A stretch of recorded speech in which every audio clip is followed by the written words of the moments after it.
और यूएन महासभा में पीएम मोदी का संबोधन शुरू हो गया है, ये सुनते हैं। एक मीटिंग नहीं, दोनों के एक लेबोरेटरी टेस्टिंग की स्थापना।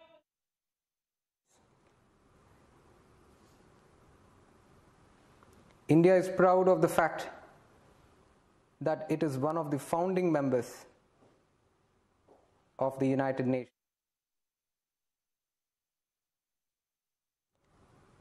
On this historic occasion,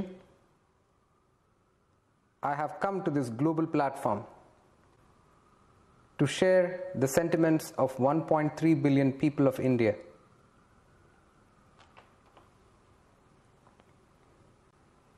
Your Excellency,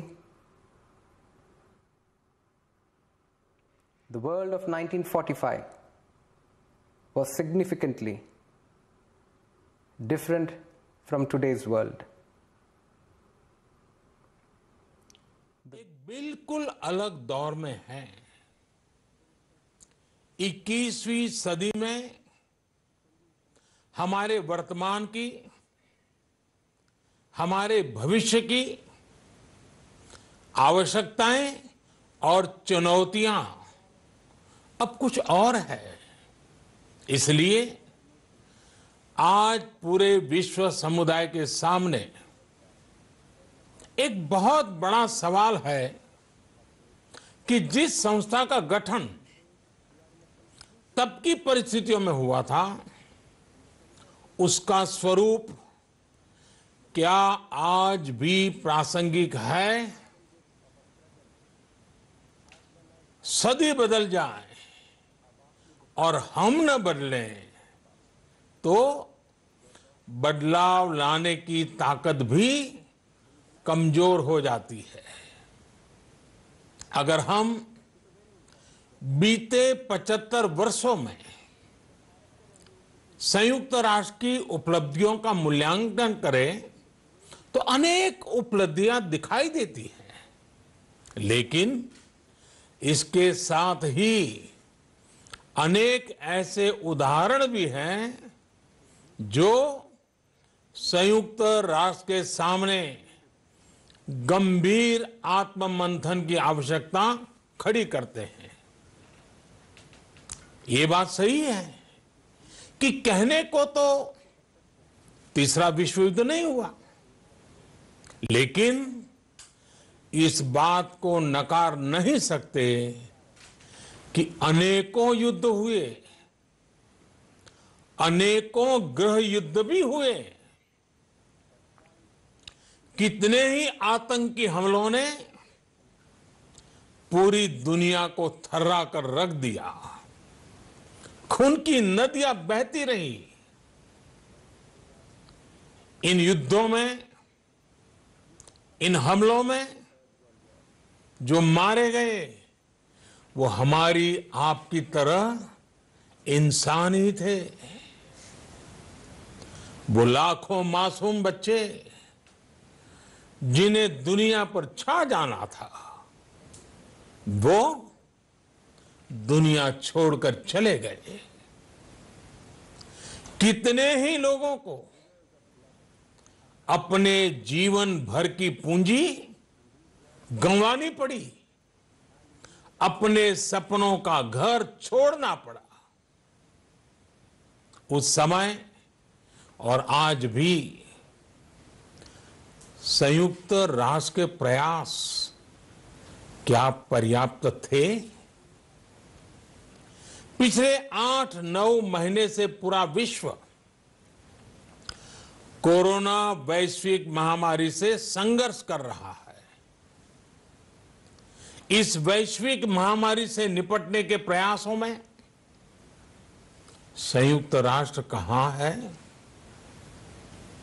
एक प्रभावशाली रिस्पांस कहां है? अध्यक्ष महोदय, संयुक्त राष्ट्र की प्रतिक्रियाओं में बदलाव, व्यवस्थाओं में बदलाव, स्वरूप में बदलाव आज समय की मांग है।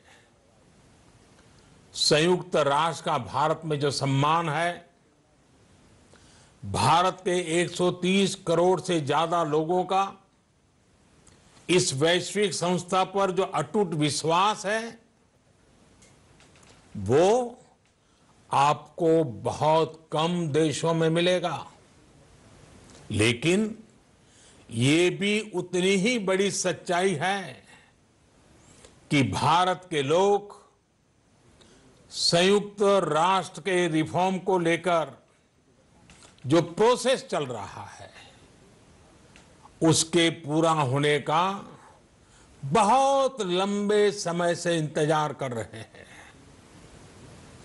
आज भारत के लोग चिंतित हैं कि क्या ये प्रोसेस कभी एक लॉजिकल एंड तक पहुंच पाएगा।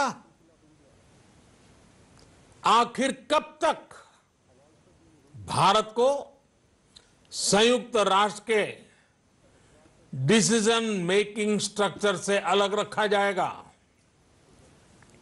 एक ऐसा देश जो दुनिया का सबसे बड़ा लोकतंत्र है, एक ऐसा देश जहां विश्व की 18% से ज्यादा जनसंख्या रहती है, एक ऐसा देश जहां सैकड़ों भाषाएं हैं, सैकड़ों बोलियां हैं, अनेकों पंथ हैं, अनेकों विचारधारा हैं, जिस देश ने सैकड़ों वर्षों तक वैश्विक अर्थव्यवस्था का नेतृत्व करने और सैकड़ों वर्षों की गुलामी दोनों को जिया है। अध्यक्ष महोदय, जब हम मजबूत थे तो दुनिया को कभी सताया नहीं, जब हम मजबूर थे तो दुनिया पर कभी बोझ नहीं बने। अध्यक्ष महोदय, जिस देश में हो रहे परिवर्तनों का प्रभाव दुनिया के बहुत बड़े हिस्से पर पड़ता है, उस देश को आखिर कब तक इंतजार करना पड़ेगा। अध्यक्ष महोदय, संयुक्त राष्ट्र जिन आदर्शों के साथ स्थापित हुआ था और भारत की मूल दार्शनिक सोच बहुत मिलती जुलती है, अलग नहीं है। संयुक्त राष्ट्र के इसी हॉल में ये शब्द अनेकों बार गूंजा है, वसुधैव कुटुंबकम। हम पूरे विश्व को एक परिवार मानते हैं। यह हमारी संस्कृति, संस्कार और सोच का हिस्सा है। संयुक्त राष्ट्र में भी भारत ने हमेशा विश्व कल्याण को ही प्राथमिकता दी है।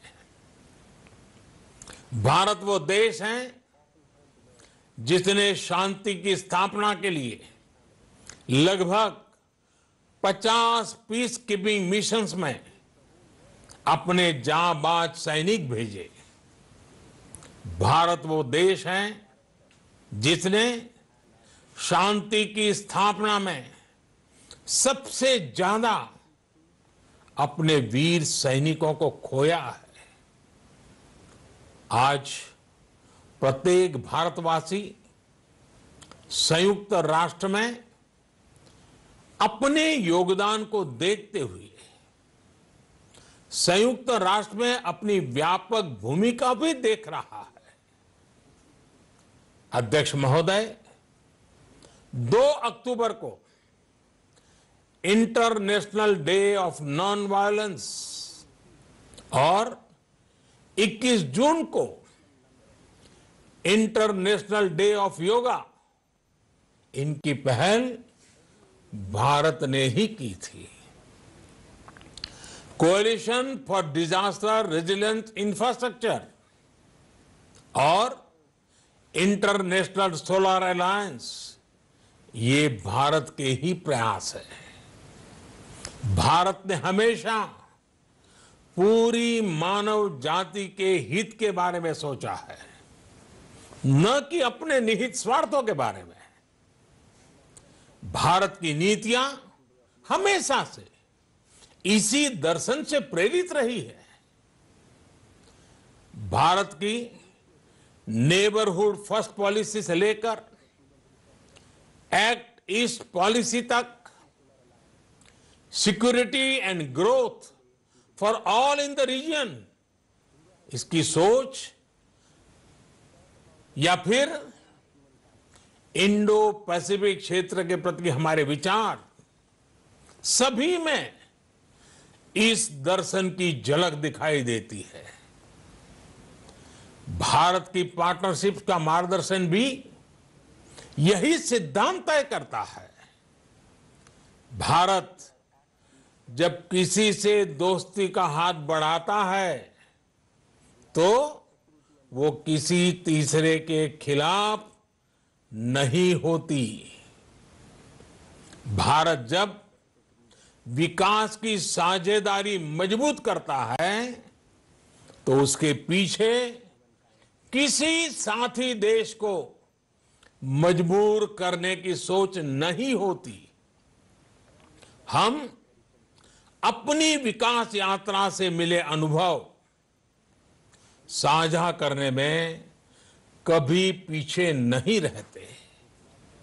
अध्यक्ष महोदय, पैंडेमिक के इस मुश्किल समय में भी भारत की फार्मा इंडस्ट्री ने 150 से अधिक देशों को जरूरी दवाइयां भेजी हैं। विश्व के सबसे बड़े वैक्सीन उत्पादक देश के तौर पर आज मैं वैश्विक समुदाय को एक और आश्वासन देना चाहता हूं।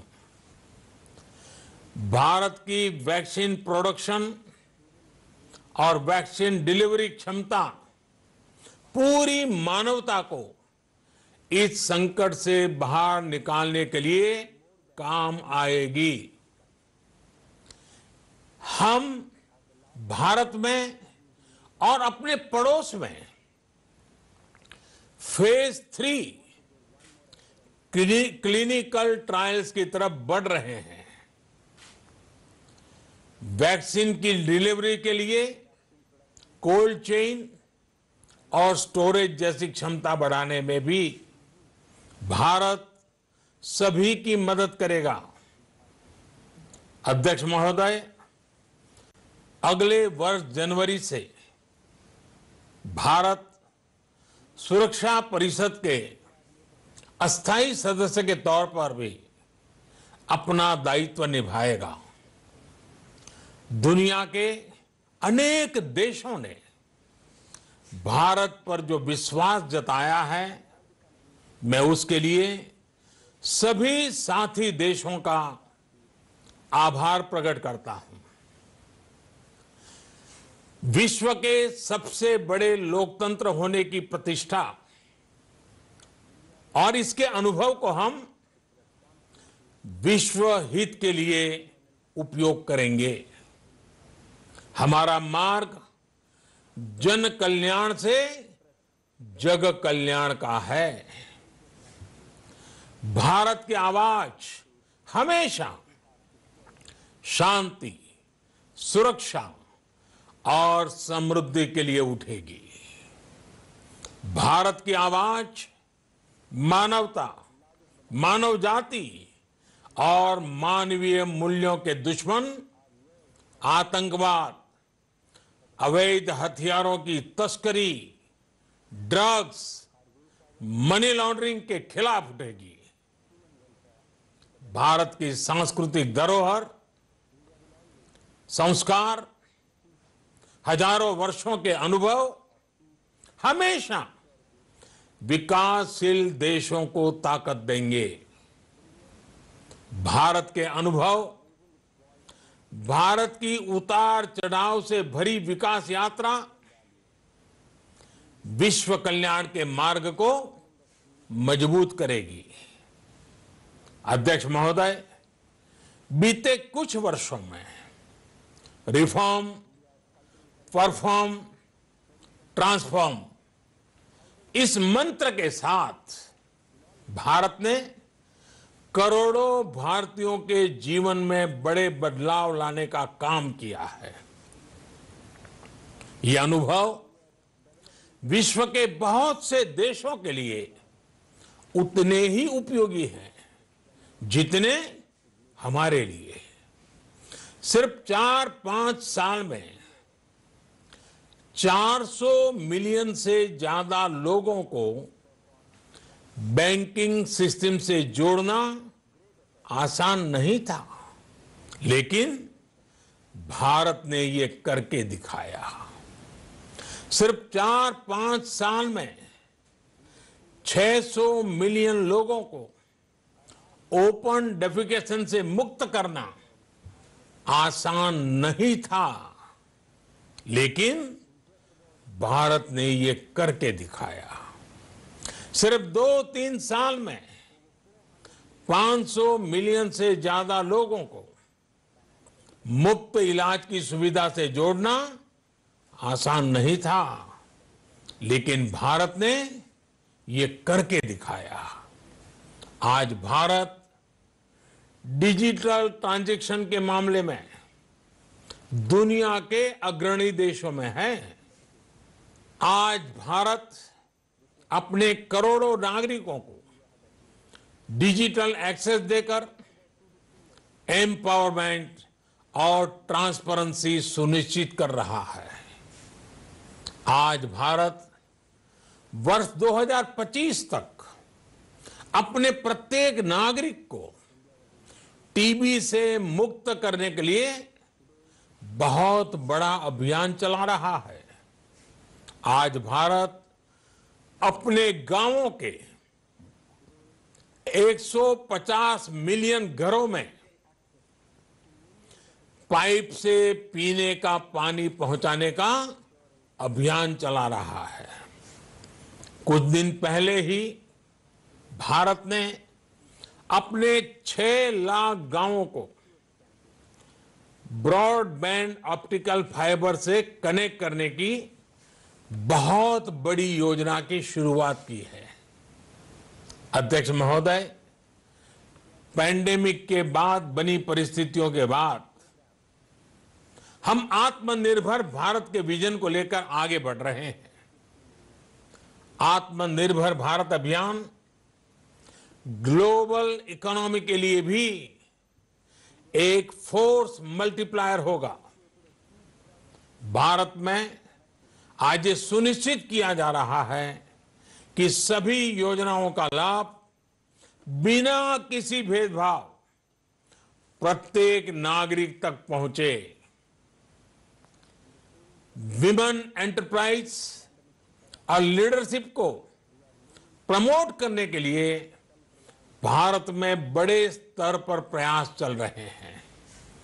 आज दुनिया की सबसे बड़ी माइक्रो फाइनेंसिंग स्कीम्स का सबसे ज्यादा लाभ भारत की महिलाएं ही उठा रही हैं। भारत दुनिया के उन देशों में से एक है जहां महिलाओं को 26 वीक्स की पेड मैटरनिटी लीव दी जा रही है। भारत में ट्रांसजेंडर्स के अधिकारों को सुरक्षा देने के लिए भी कानूनी सुधार दिए गए हैं। अध्यक्ष महोदय, भारत विश्व से सीखते हुए, विश्व को अपने अनुभव बांटते हुए आगे बढ़ना चाहता है। मुझे विश्वास है कि अपने 75वें वर्ष में संयुक्त राष्ट्र और सदस्य सभी देश इस महान संस्था की प्रासंगिकता बनाए रखने के लिए और प्रतिबद्ध होकर काम करेंगे। संयुक्त राष्ट्र में संतुलन और संयुक्त राष्ट्र का सशक्तिकरण विश्व कल्याण के लिए उतना ही अनिवार्य है। आइए संयुक्त राष्ट्र के 75वें वर्ष पर हम सब मिलकर अपने आप को विश्व कल्याण के लिए एक बार फिर समर्पित करने का प्रण लें। धन्यवाद। तो पीएम मोदी का संबोधन खत्म हुआ। यूएन के 75वें सत्र के संबोधित कर रहे थे यहाँ पीएम मोदी, और क्या कुछ कहा, बड़ी बातें वो आपको बता रहे हैं। हमारा मंत्र है रिफॉर्म, परफॉर्म और ट्रांसफॉर्म। यूएन ने विश्व को शांति का संदेश दिया है। भारत ने क्या कुछ कदम उठाए हैं, वो भी उन तमाम चीजों की जानकारी यहाँ पीएम मोदी ने अपने संबोधन में दी है। यूएन के 75वें सत्र में पीएम मोदी का यह संबोधन। 1945 में वैश्विक माहौल अलग था, आज हमारे सामने नई चुनौतियां हैं। यहाँ पे कोरोना का जिक्र भी प्रधानमंत्री मोदी ने किया। 75 साल में कई उपलब्धियां जुड़ी हैं। विश्व कल्याण का रास्ता भारत तय करेगा। और पीएम मोदी की ये बड़ी खबरें, ये बड़ी जो बातें हैं इस पूरे संबोधन की, वो हम आपको बता रहे हैं। 8 से 9 महीने से दुनिया कोरोना संक्रमण से लड़ रही है और भारत भी मजबूती के साथ लड़ रहा है। व्यवस्था में बदलाव परिस्थिति की मांग है। युद्ध का भी जिक्र किया। युद्ध में जो लोग मारे गए वो भी इंसान थे। भारत हमेशा से ही शांति का समर्थक रहा है। सदी बदलने पर बदलाव जरूरी होता है। अनेकों युद्ध में भारत ने वीर जवानों को खोया है।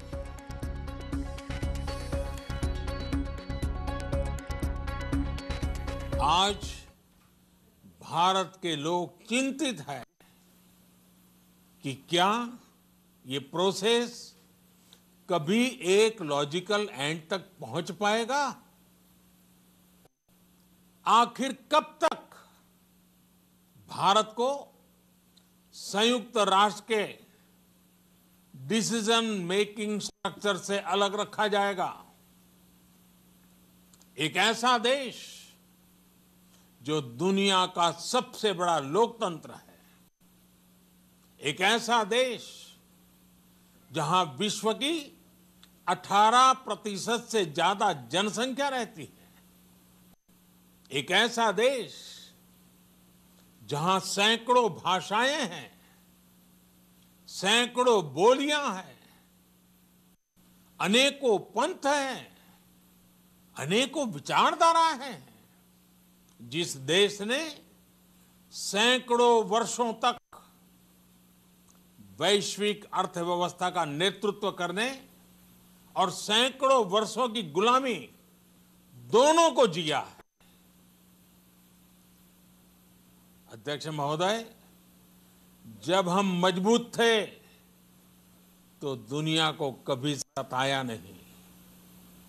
जब हम मजबूर थे तो दुनिया पर कभी बोझ नहीं बने।